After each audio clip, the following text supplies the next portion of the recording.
अस्सलाम वालेकुम बच्चों, कैसे हैं आप? उम्मीद है कि आप बिल्कुल बखैर और आफियत होंगे। अल्लाह ताला आपको अपने हिफ्ज़ व ईमान में रखे, आमीन। 9th क्लास, कैसे हैं आप? 9th क्लास आप लोगों का 5th मंथ का सिलेबस स्टार्ट हो रहा है, ठीक है। उम्मीद है कि आपने पहले 4 सिलेबस को अच्छी तरह से स्टडी कर लिया होगा और अब अगले सिलेबस के लिए तैयार हो गए होंगे। तो इसके मुताबिक आपका लेसन नंबर 8 स्टार्ट होना है, ठीक है। लेसन नंबर 8 मिर्ज़ा अदीब, ठीक है। तो सबसे पहले थोड़ा सा मिर्ज़ा अदीब के बारे में हम जान लें कि क्या है। मिर्ज़ा अदीब एक बेसिकली ड्रामा निगार है, ठीक है। मिर्ज़ा अदीब का असली नाम दिलावर अली और कलमी नाम मिर्ज़ा अदीब है, ठीक है। 1914 में पैदा हुए और 1999 में उनकी डेथ हुई, ठीक है। इनके किरदार के हवाले से बात की जाए, किरदार निगारी के, जो कि ड्रामों में किरदार निगारी किया करते थे, उसके मुताबिक मिर्ज़ा अदीब ने किरदार निगारी के सिलसिले में भी गहरे मुशाहिदे, अनमोल बसीरत और फनकाराना गिरफ्त से काम लिया है, ठीक है। उन्होंने ज़िंदगी के आम किरदारों को ड्रामाई किरदारों का दर्जा दिया है। इनके मुकालमे नहायत बरजस्ता, मुख्तसर और बरमहल होते हैं, ठीक है। इनके ड्रामों के अहम मजमूओं के नाम कुछ मजमूओं के नाम ये हैं: आंसू और सितारे, लहू और कलीम, सतून, फसीले शब वगैरह वगैरह, ठीक है स्टूडेंट्स। अब हम लेसन की तरफ आते हैं। आपके सामने सबक पढ़ने के कुछ मकासद होंगे, वो आपके जानने ज़रूरी हैं। सफ़ा नंबर 57 पर सबक पढ़ाने का मकसद ये है कि तलबा को उर्दू में संजीदा ड्रामों की रवायत से आगाह करना, तलबा को अपने माशरे में मौजूद रयाकार किरदारों से रूशनास करवाना, और नंबर 3 पे तहरीर के ज़रिए जज्बों के इजहार के सलीके से मुतारिफ़ करवाना। यानी कि आप जब इनका ड्रामा पढ़ेंगे तो आपको हर चीज़ बड़ी वाज़िया नज़र आएगी, ठीक है। इसके मुताबिक क्या है, ड्रामे में किरदार होते हैं, ठीक है। तो किरदार इस ड्रामे में कितने किरदार हैं? 4। एक बाबा जो कि नौकर है, तजम्मल एक सरमायादार है, अख्तर एक मुसव्विर है और रऊफ़ तजम्मल का प्राइवेट सेक्रेटरी है, ठीक है। ये 4 किरदार आपको ड्रामे में नज़र आएंगे, ठीक है। पहले पैराग्राफ में मंजर दिखाया गया, ड्रामा है ना, एक स्टेज ड्रामा है, ठीक है। तो उसको स्टेज पे क्या क्या चीज़ें हैं वो बताई जा रही हैं। सरदार जम्मल हुसैन की कोठी अल निशात का एक वसी कमरा, यानी कि एक वसी कमरा, बड़ा सा कमरा दिखा रहे हैं, ठीक है।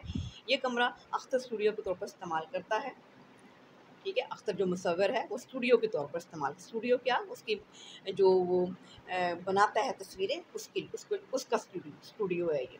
नहायत आला फर्नीचर है, आला फर्नीचर से आरास्ता मीन सजा हुआ, ठीक है। फ़र्श पर कालीन, दीवारों पर मशहूर मुसव्वरों के शाहकार, यानी कि जो उसने मशहूर सीनरियाँ बनाई होती हैं या कुछ भी, वो लगे हुए होते हैं दीवारों पर। एक तरफ रेडियो सेट, कुछ फासले पर सोफ़ा सेट और कुर्सियाँ, शमाली दीवार के साथ लगी हुई दोनों अलमारियों में मजलिद किताबें, कार्नस और तपाइयों के अलावा तरोताज़ा फूलों से मुज़य्यन मीन सजे हुए गुलदान, दरवाजे और खिड़कियों पर रेशमी पर्दे, वस्त में एज़ल पर कैनवस जो अभी तक सादा और साफ़ है, ठीक है। एक साफ़ बिल्कुल एक कैनवस लगा हुआ है, इस पर कुछ नहीं अभी बनाया गया।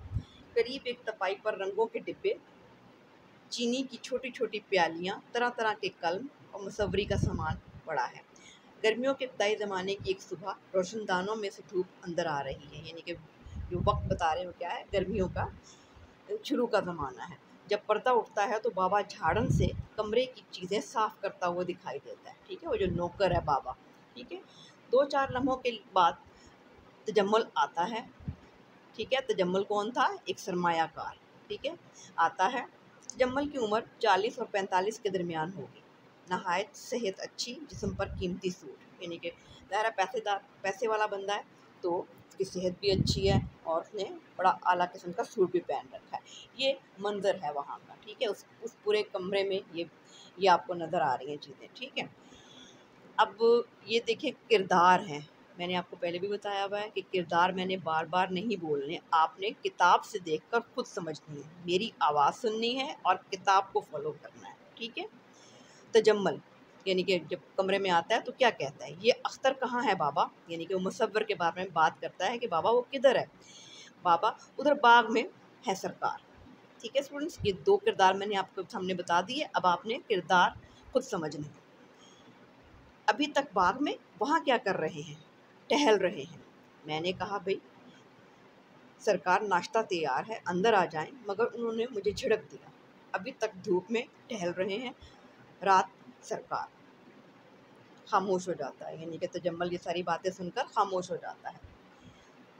रात क्या, मैं तो डर ही गया था। हुआ ये सरकार कि मेरी अचानक आँख खुल गई। देखता क्या हूँ कि बाग में कोई शख्स घूम रहा है। शोर मचाने ही वाला था कि अख्तर मियाँ के हाथ में उनकी छड़ी आ गई। यानी कि मैंने देखा कि कोई साया सा मुझे नज़र आया। पहले तो मैं शोर मचाने लगा कि शायद चोर है कोई, लेकिन जैसे ही उनकी छड़ी नज़र आई तो मैं खामोश हो गया। इस किस्म के लोगों की ये आदत होती है, हर वक्त किसी न किसी सोच में डूबे रहते हैं। इस किस्म के लोग मीन मुसव्विर टाइप, लिहाजा उन्होंने सोच के बनानी होती है कोई चीज़। वो कहते हैं कि ऐसे बंदे जो हैं वो सोच में डूबे रहते हैं, अलग थलग रहना चाहते हैं, यानी कि बिल्कुल लोगों से अलग होकर रहना चाहते हैं। सरकार, मैं तो ना खुद यहाँ आता हूँ और ना किसी को यहाँ आने देता हूँ। ज़रा सफाई के लिए 5-10 मिनट के लिए आ जाता हूँ। मैंने कहा सरकार क्या है?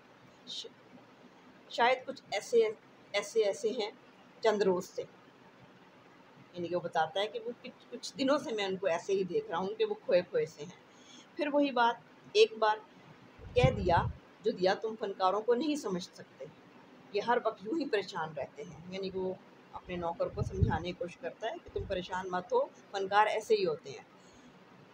कुछ न समझते हुए, अच्छा सरकार, यानी कि बाबा जो है ना वो अब कश्मकश में है कि पता नहीं क्या कहते हैं ये। बुला लाओ अपनी बुला लाओ उन्हें, जल्दी करो। बेहतर। बाबा कमरे से निकल जाता है। तजम्मुल हुसैन आगे बढ़कर कैनवस को देखने लगता है। अख्तर आता है, और ढेर उम्र का, यानी कि वो अक्स बता रहे हैं आपको, ढेर उम्र का शख्स, यानी कि बहुत ज़्यादा छोटा भी नहीं और बहुत बड़ा भी नहीं। सर के बाल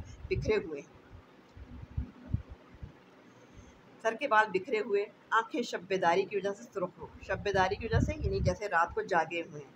सुर्ख लिबास, पजामा और कमीज़, आस्तीनें जड़ी हुई, आंखों के गिर्द हल्के ज़्यादा नुमायाँ। तजम्मल की तरफ देखे बगैर कहिए,